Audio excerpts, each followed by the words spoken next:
Their families and subjected to sexual abuse, dead bodies left out in the open for days, shortages of food and water.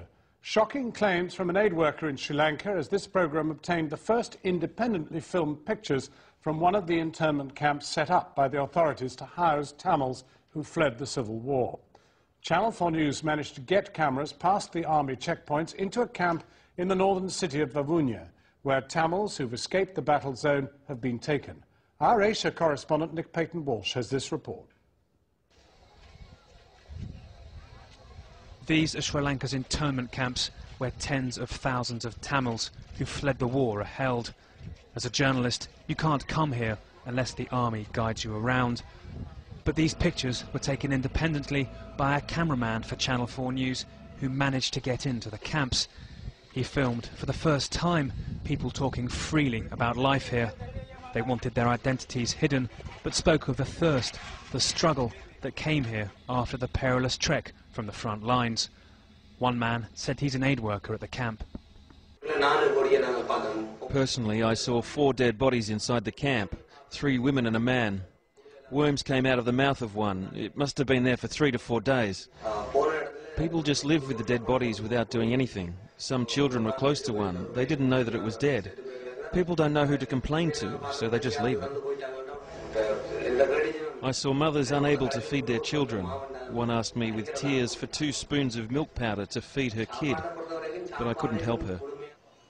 Stories of families separated by war and then imprisoned apart during the peace. Fathers and mothers without their children, this man looking for his parents. There's still children here without their parents. They're living through hardship. We don't have a life here. This is a jail. We don't know who is alive and who is dead. We learned of 2 children who died when they were caught up in a crowd that was trying to get to a food distribution truck. People were exhausted. They were only thinking about getting food, nothing else. Not even children under their feet.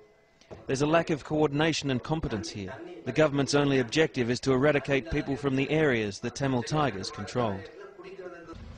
The government denies these allegations and says it's mounting a huge aid effort.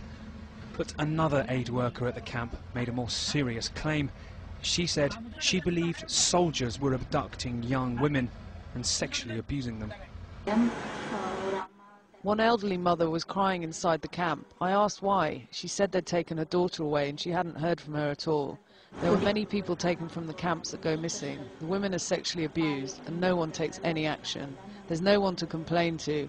Nobody dares to talk. They know they're being watched. They're afraid they'll go missing. She said women had to bathe in the open, in front of everyone in the camp, an indignity that's also sparked grave fears for their safety.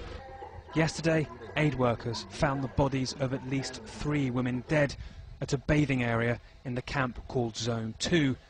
It's not clear how they died, but the incident has caused the UN to ask for the soldiers guarding the bathing area to be replaced by 20 female police officers, and for civilians, not the police and army, to investigate complaints of sexual abuse in the camp. The military says the allegations were part of a Tamil Tiger information war against it. There is a huge propaganda machinery against Sri Lanka. There again I must say, as I've told you, that when you handle 200,000-300,000 IDPs, they're not going to be perfect and absolute fine.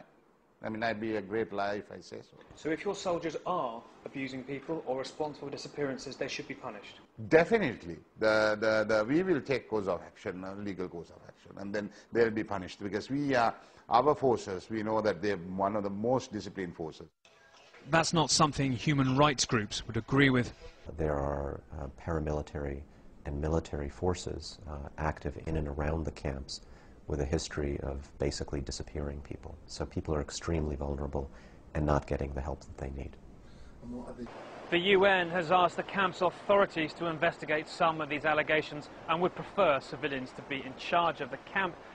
But the army remains the dominant force there, and aid agencies have found themselves assisting a program of internment that one aid worker has told us the government's saying could last for 3 years.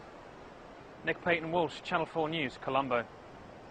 Well, the Sri Lankan High Commissioner Nihal Jayasinghe is in West London. High Commissioner, at the very least, there is a climate of fear in these camps. Is there?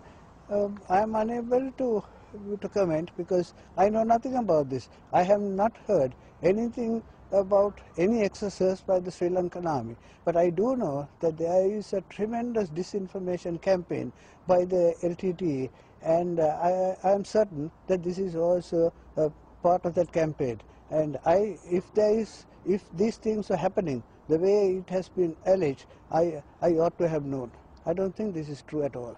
Well, one of the reasons you don't know is because there are no international aid agencies in there of any great depth, and the media is only taken there on very occasional militarily guided tours. The fact is, if you would only open this up to the United Nations properly and to aid agencies properly and to the media, we would know the truth.